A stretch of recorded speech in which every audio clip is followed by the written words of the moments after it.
Hello friends, we're back. It is another day. Yesterday was kind of just a wash. We spent all day getting not a lot done, quite honestly. It was just one of those days, you know, where everything takes far longer than it should, and there's roadblocks here and problems there, and you're missing supplies, and I feel like we all have those days, and especially if you are renovating an old house, you certainly know what I'm talking about. You have certainly had those days. And, you know, we didn't get like super down about it. It wasn't fun in the moment, but we didn't dwell on it. It is a normal part of the process. There will be days that feel interminable. And yesterday was one of them. So I am ready to have a better day today. I don't know if you can hear, but Phil has beat me outside. He's been working on the house while I was just doing a little bit of editing for y'all. So we decided that the plan of attack for today, which hopefully should be more straightforward and feel more satisfying and more progress can happen, is we're opening up the back of the house there so we can insulate it in the same way that we insulated above the sill plate a few days ago. So that's going to keep us nice and toasty warm all winter. Also, it's a process that we are at this point a little bit more familiar with, so it should be fairly straightforward. Fingers crossed, unless we hit some unexpected roadblocks. So I'm going to bop out there and join him. It is lovely in terms of the sun is out, but also it is really cold. I think it is currently, it's 4 degrees outside. So bundle up, folks, because it's getting chilly. But that is why we're doing this, right? So bundle up and let's go. One of the other downsides about the weather being super cold, other than obviously it being very uncomfortable to work in, is that it's really hard to film in. Phil is just on the other side of that wall.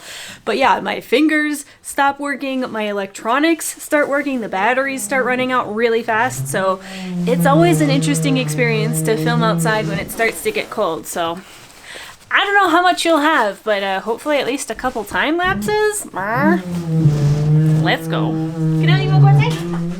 Okay. So here's what Phil was doing while I was editing and talking to y'all. First, he removed the Tyvek that had been protecting the side of the house, and underneath, you can see that the preliminary layers of siding had already been removed, and we actually saw this happen here on the channel months and months ago when Phil's father was here helping us landscape the back of the house. We needed to see how far down the original siding went, like how much was being buried by the soil that had slowly piled up there, so we had removed the aluminum siding and the asphalt siding underneath it, and we just left the vertical furring strips that were being used to hold the asphalt on. And underneath that, you can see the original beautiful wood siding, which is gorgeous, but is also in a state of needing some serious TLC, as you will see in a second here when he shows this board to the camera. Also, trigger warning for those of you who don't like spiders, you're gonna see one in a second here, so look away.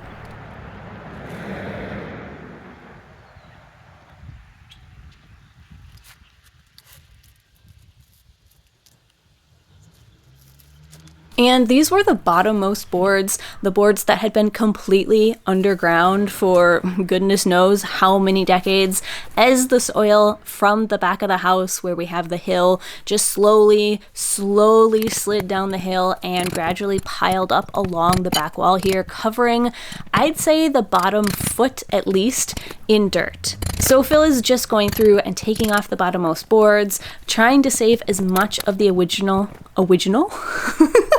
wood as possible because I absolutely insisted on it. But of course, this wood is very, very old. It has been living here on the house for well over 100 years, and it's really brittle. So as we will continue to see, sometimes it's just not possible to get these boards off intact, but he's doing his absolute best. Now, obviously, we're working on a very limited time frame here because we had to leave on our winter contract in just a few days, and we didn't really need to open up the entire wall. We really just needed access to the bottom couple feet or so that we could put some insulation at the very bottom and block the air gap that's created by our floorboards. If that doesn't make sense, don't worry. We will get a close-up on that shortly. It'll start to make more sense once we really start to get in there. Also, looking back at this footage, I never really noticed this weird black stain on the siding. Remember, I was inside talking to you at this point, so as I'm sitting here editing this is literally my first time ever really seeing this part of the house fully revealed, and I am struck by curiosity as to what exactly is going on here with this weird black splotch, whether it's paint or tar or whatever. But anyway, Phil's just going in with the oscillating tool because, as you might remember from previous episodes, this is the best way we've found to remove the old siding without completely destroying it. Now, often the first board that you take off is kind of sacrificial. It's really hard to get it out from underneath the boards above it without completely destroying it. So oftentimes, yeah, the first one does get trashed, but that allows you to safely remove all of the other boards underneath it. And that oscillating tool, one of my favorite tools, honestly. It's great for cutting off all the old nails that are holding the siding on, which, if we think back to previous episodes, remember, these are cut nails holding the siding on. So that means the siding is almost definitely original to the house, or at least a very, very old.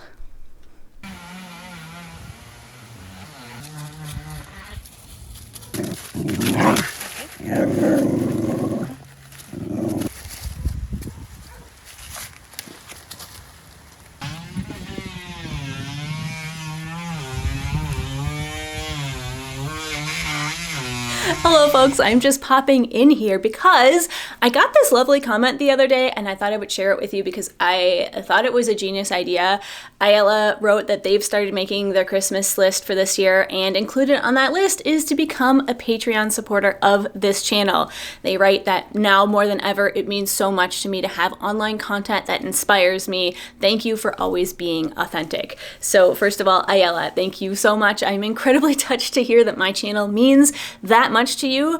And also, I think that is an amazing and creative idea. And I did want to share it with everyone because I know that sometimes people struggle to come up with gift recommendations for themselves. And if that is you, consider something like this. Consider adding support for a creator to your holiday wish list. It doesn't even have to be for me. Honestly, I might not be the one creator that you have the deepest connection with or that entertains you the most every week, but I'll bet you do have one. And I'll bet they have a platform outside of YouTube that you could support them on. Because honestly, now is not a great time to be a creator, at least not if you are a real human being that is putting in the time and the effort to create genuine content. YouTube is being flooded by AI generated slop that takes a few seconds to create without any thought or intention.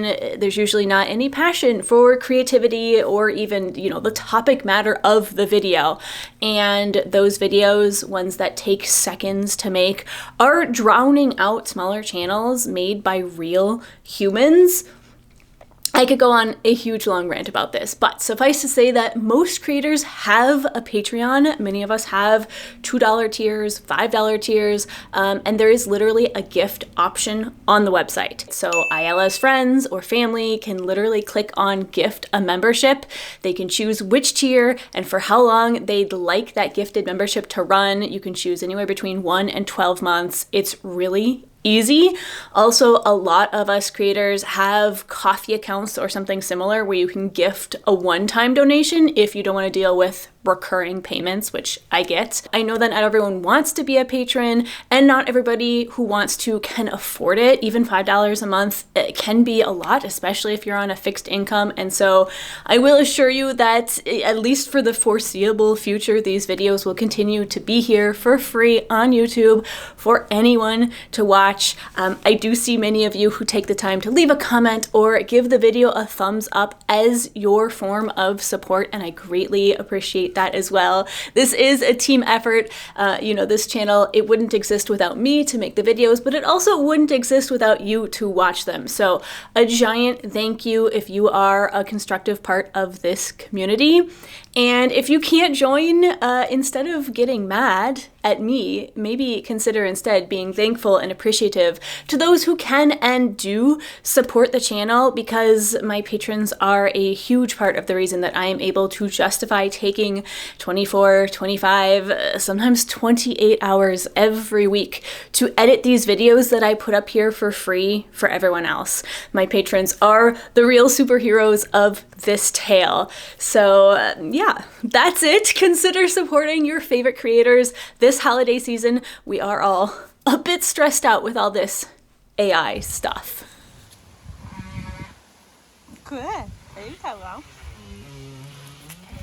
Now, in the end, I don't know if we'll be able to put this siding back on and reuse it, just because there's so much of it that is damaged or compromised where they shot in, blown in, and we will at least have to supplement it with some new wood, some new siding, and I just don't know if it's possible to get siding that has this exact shape and profile. These are a very distinct size, and it does look to be a bit bigger than what you'll typically see in lumber yards and on houses with more modern wood siding. And that's almost definitely just due to the age of the house, like when these things were being commercially produced, and also the proportion of the house. I will say that smaller, narrower siding, which is what you tend to find readily available, would look comically undersized on this massive 3-story building. So it will be interesting to see if we can find a local lumber mill to maybe cut us some matching siding with a custom profile and use that to feather in with the old siding, or if we're just gonna have to start from zero. I really hope that's not the case. It would be nice to be able to reuse at least some of this original wood, both for nostalgia and for my wallet, but we're gonna have to see just what is possible, what is practical, what is affordable. And here you get a good look at the original historical equivalent of house wrap. This is turn of the century Tyvek, if you will, but I do find it interesting because I've seen tar paper used in this situation. That's pretty common for a house of this age, but this doesn't look like it's got any tar or asphalt on it. It's basically just plain paper, so that was kind of interesting to see. So now I'm finally out here and I'm able to help Phil and just start moving things along even a bit faster. So I'm going ahead of him. I'm removing all of the nails that are visibly sticking out, that are accessible from the outside, and then I'm just kind of helping to control the wood siding as Phil removes it. Although you can see it's kind of funny because even though he cuts all the nails off in this clip and the board technically is not being held on by anything, it is still kind of clinging onto the house just by pure force of habit. It turns out, after a century of remaining in one position, some of these boards are loath to succumb to gravity.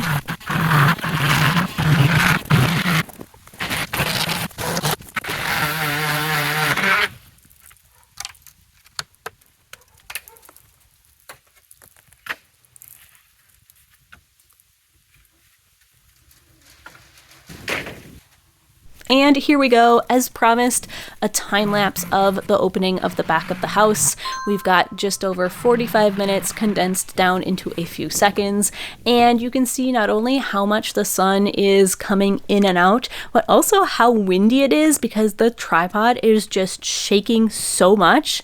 I have already gone in and stabilized this footage, but still, just looking at how much it's shaking, it's going to give you an idea of how much wind we were dealing with that day.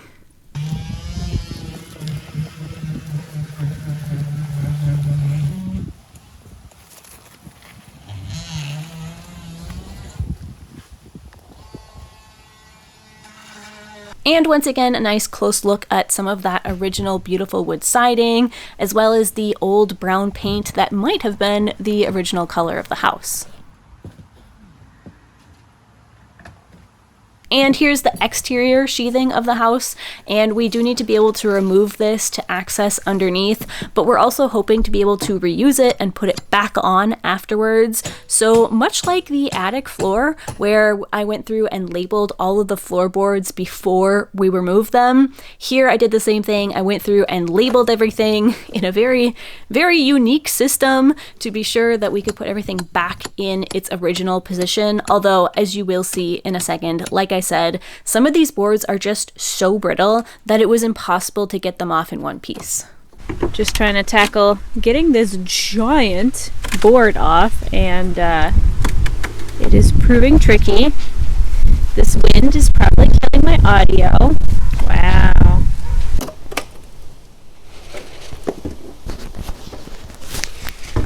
Well, I think I was interrupted by a giant gust of wind, but I was just saying that we were trying to get this huge board off right here, and that it was proving tricky.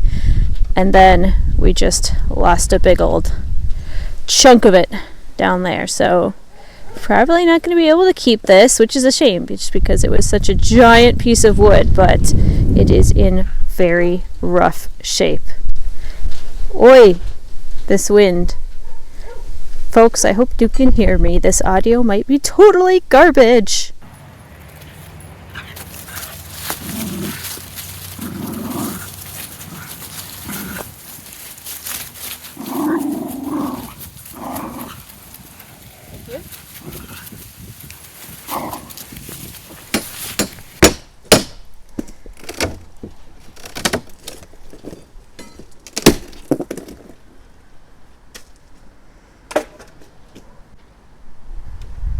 Well, there does seem to be at least some blown in, still in there.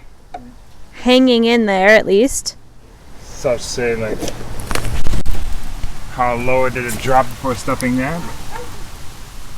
Well, at least here we're under the window, so we can probably insulate this whole cavity up to the window if we need to. Whoa. Whoa. That's one hefty pipe. What do we suppose it was? Might have been an oil delivery, or if they had gas at some point. Because I think that was reaching all the way to the other basement at some point.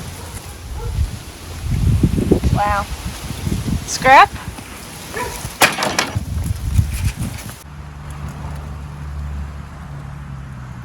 It's like a blown-in graveyard. So now that we've got the walls open, we can kind of see a couple of fun things going on here. So first of all, this floor joist right there is actually notched out to accept this diagonal brace, which is no longer doing anything because it's not touching the ground. Obviously somebody had to cut it out at some point.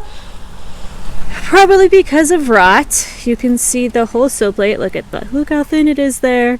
We can see that there's lots of repairs that have been done to the sill plate over the years. Actually, that in there is a section of the original sill plate. This is a replacement of some sort. We can see a pretty bad join right there. We can also see, it's not really showing up on camera, but the sill plate, it is not sitting level, it is sitting like this. And so somebody has gone in and just wedged a bunch of shims. Look at all those shims, probably in an attempt to keep the floor at least somewhat level. So there's a lot of work that needs to be done in here. Just not now. It's going to happen in the spring. Changing the whole sill plate out should remove the need for the shims. Don't know what we're going to do about that diagonal bracing, but so that's where we're at right now. I've gone and grabbed the insulation over there. Gonna start jamming it up. Some of these bays are emptier than others, like the outlet. It's empty all the way up to almost there, but some of them have it like quite low and aren't going to need a whole bunch of insulation. So it's gonna be a case-by-case basis sort of situation.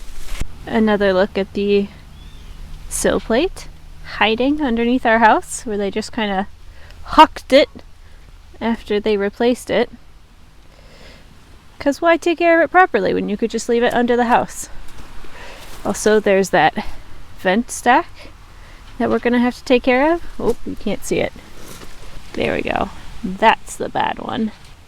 That's the bad one. And that's the one we're currently using. Just for comparison, that seam is level. So you can tell how off level the sill plate is. Pretty bad. Pretty bad. Also, this has a little notch taken out of it. That's funny.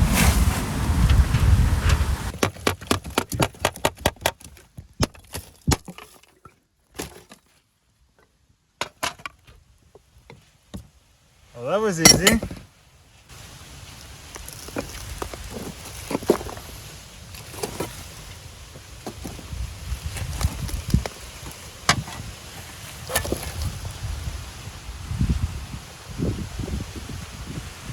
Wait. Is it in Montreal? Yeah. H.R. Ives and Co. Montreal.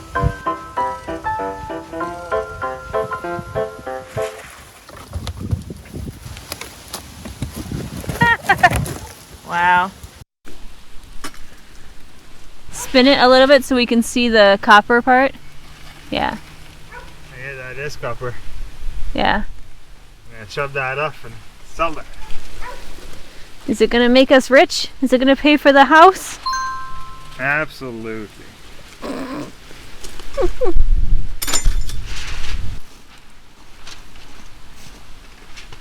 Great stuff. Excellent. All right, let's jam some great stuff in there. It's like the most unappetizing soft serve, or whipped cream, let's say. What was that? Thumbs up. Oh, okay.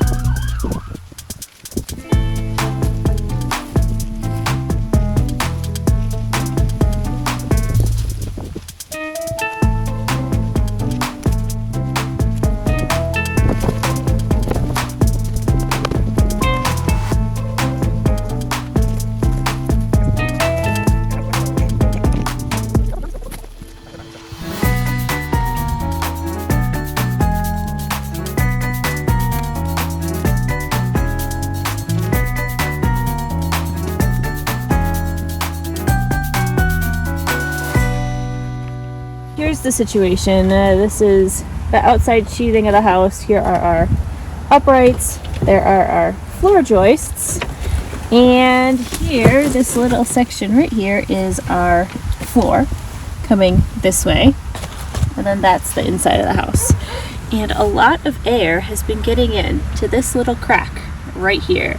No, not so much in this section. This section is really not too bad because there's not much of a gap between the floor and this piece of wood, but in other sections, sometimes that crack is easily a 1/4 inch. So what we've been doing is we've just been going through and putting some flashing tape, kind of wrapping it around that corner. This is really old flashing tape. Like, I would not really be using this on the house in a permanent situation, but since we just needed something to kind of block the air gap for this winter until we can get in there and do it properly, that is what we are using.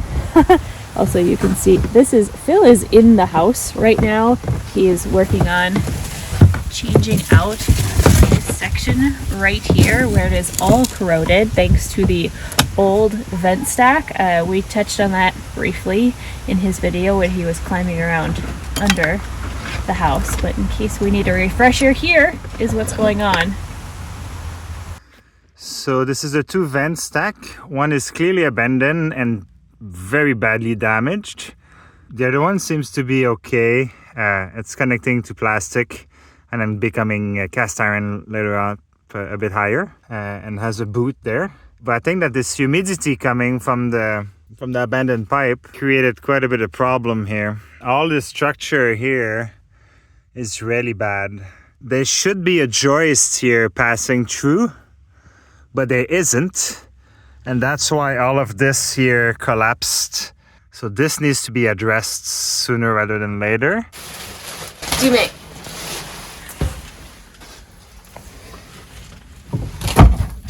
It's outside. Yeah, we saw you. I was talking to the camera and I saw you. The pipe just came exploding out of the house.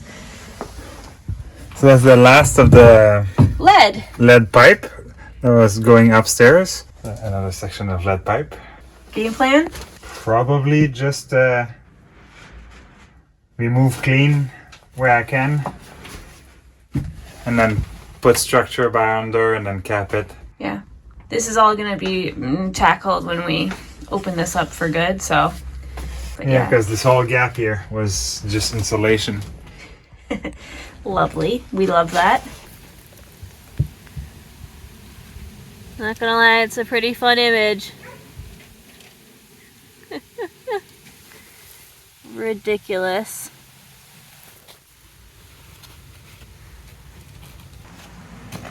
Salut toi! Hey, Sleepy Pants, what you doing? You can come out if you want. You don't have to stay there. So while Phil worked on shoring up that crazy, wonky, rotten section, I set to work insulating the entire back wall. Now, there is blown in most of these stud bays, but how much is really variable. Sometimes there's a lot, sometimes there are massive gaps, sometimes there's absolutely none. So it was a fairly simple process of just measuring each section and cutting out individual pieces one by one. Honestly, it was kind of fun, very straightforward, kind of relaxing, and a little bit like solving the world's goofiest, fluffiest jigsaw puzzle.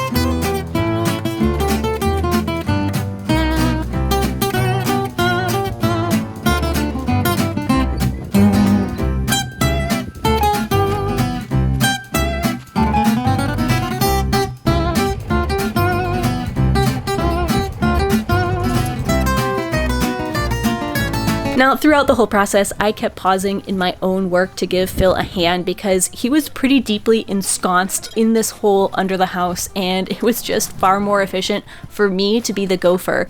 Say hi. Up here. Hi. So he'd give me some measurements and I'd go cut some boards and I'd pass it to him, or I'd give him tools. It was just more efficient than making him climb in and out of that hole every time he needed a board or a cut or a new tool.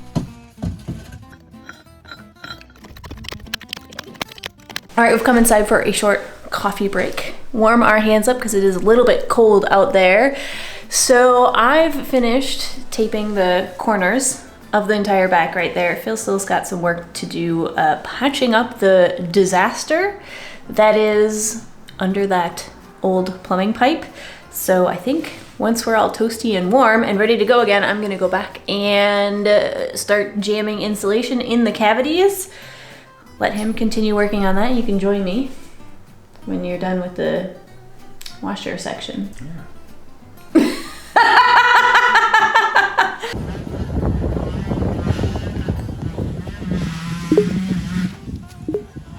Didn't sound good. Oh my goodness. My hair. If you talk to me at the very end, I'm gonna say yes, whatever you say, because I was not listening.